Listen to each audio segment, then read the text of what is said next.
Since the 1930s, Mexican-American students have had to face an education system that wanted to Americanize them, segregate them, and prepare them for vocational jobs. Mexican-American students were placed in vocational or industrial arts rather than college preparatory courses because they were not expected to continue on to higher education. Students were set low expectations before even given the opportunity to show their capabilities. Some even claimed they were unintelligent and unmotivated, and did not encourage dropouts to return to school. Instead, they encouraged skilled labor. Segregation in schools strongly contributed to the educational inequity.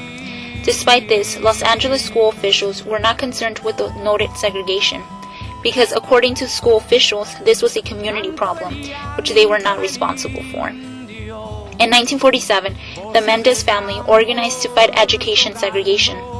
The case Mendez versus Westminster was a first step to a political protest against the inequities in the education system in California. The case banned separate and unequal schools. In the 1950s, a small Mexican-American middle-class community began organizing to discuss education reform in East Los Angeles. However, despite their effort, little change occurred.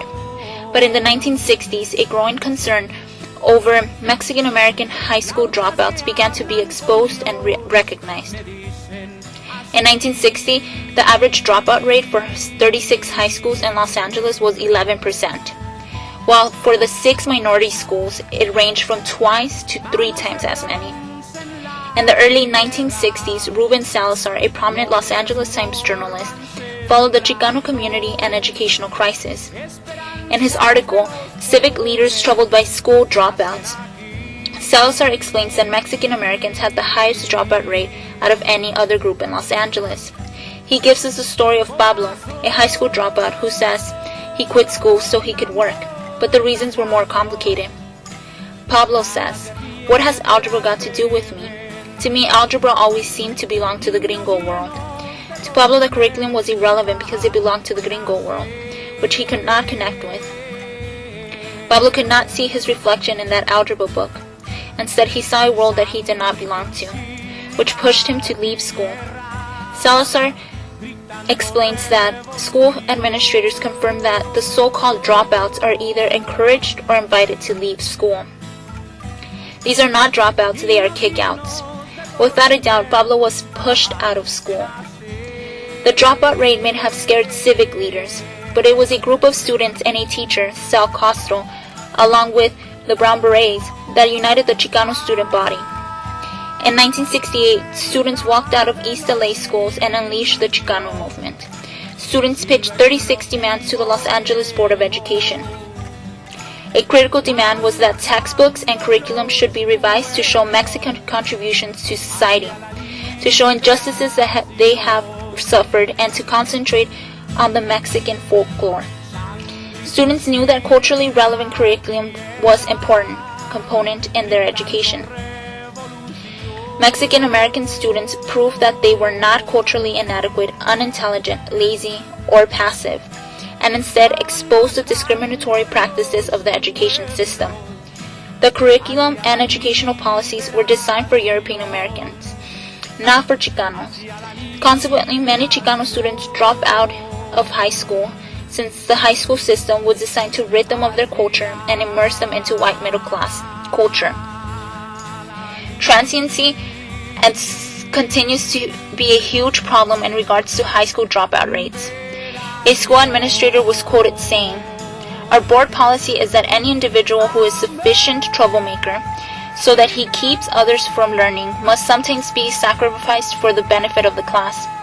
But how many sacrifices were needed to fulfill this? And who was a troublemaker? If the combined transfers and dropouts approximate the average total enrollment in the school, there must be something wrong with the definition of a troublemaker. Students are deemed troublemakers and either removed from the classroom or removed from the school. These are not dropouts, they are kickouts. They are pushed out of school. Teachers and school officials find themselves blaming the Mexican American community in order to justify the high dropout rate. However, the community cannot be blamed for the inadequacy of the education system. Mexican American culture has been defined as deficient and as not providing the skills to succeed in school. Instead of looking closely at the school system for its damaging effects on Mexican Americans, the damaging culture theory is used to explain Mexican American failure in schools, such as the dropout rate. However, studies have shown that Mexican American culture, instead of hindering students, helps students do better academically and overall in life. Mexican American culture is not deficient. On the contrary, it helps students do better in school. Schools should be creating an additive curriculum instead of a subtractive one. Student engagement has been connected with dropping out. But if students are not given relevant curriculum, this lack of engagement is caused by the school's failure to provide them with an additive curriculum and lack of authentic caring. Schools fail to engage students, consequently actively pushing students out.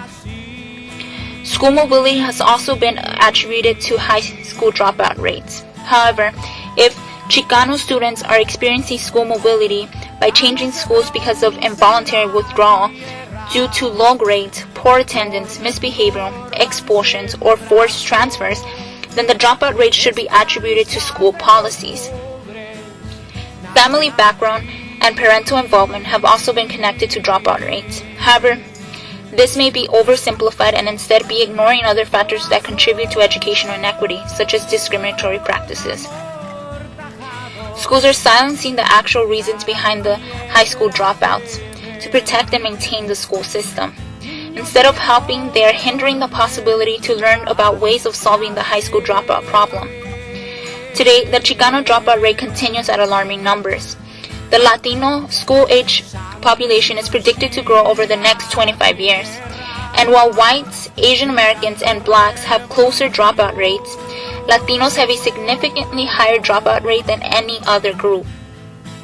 Latinos have continued to have the highest dropout rate for over 50 years. Some of the same concerns and frustration during the 1960s persist today. Racial segregation in schools, high Latino dropout rates, underrepresentation in higher education, lack of relevant curriculum, school policies that push out students still exist today, demonstrating the urgency for educational reformers and for us to act.